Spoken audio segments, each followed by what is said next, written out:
You're divorced and you have grown kiddos, and where's your level of responsibility lie, and how does this play out? Guys, Paul Divorce Detox, and wanted to come to you today with a topic that's come up a lot recently with some clients, and this is they are divorced, they have kids who are growing up, let's say over the age of 18, so technically they're adults, and they're encountering some expenses. It doesn't matter what the expenses, for the purposes of this, they're expenses. We're just going to call it, whether it's college, whether it's a car, a home, what have you. There's an expense out there, and they may need some financial help from you or your ex-partner.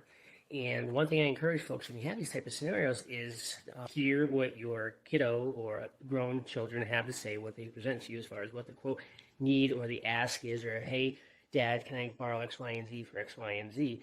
Before you hear what they have to say, and always revert back to what's in your memo of understanding or your legal divorce decree, what have you.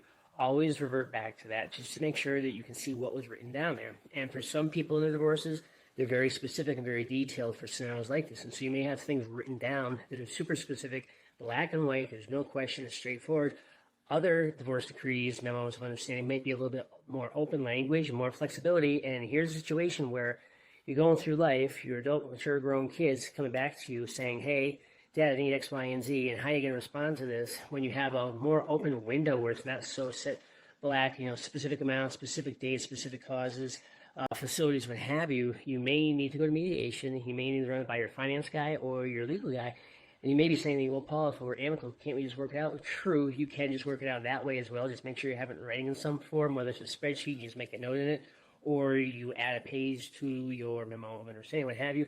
There's different ways to approach it based on every scenario, but the reason we mention this is because when kids get older and they still have asks and wants of you, from a guy's perspective, you do want to protect yourself from divorce. There's no question about it. So that's why I always say go back to what's in writing, see what's listed there, because if there's specific instructions or guidance on how you handle these situations, it's a done deal. If, however, you get to the point where maybe your ex or you no longer agree with what's in his divorce decree, you may have to go back to mediation, you may have to go see a lawyer, you may have to go see finance people, figure out can you tweak this thing and adjust it to be more realistic for your current situation versus your case when it was going through divorce. So again, layers to this, you're going to have to go through, flesh it out for your specific situation. Please don't blow it off. If the kids come and ask for help, make sure you at least address it as a mature adult to another mature adult, meaning you to your child as far as what you can and can't do, and as far as what your MOU or memo says, just to make sure that you're being honest and as transparent as possible, knowing that there may be an ex-partner involved as well.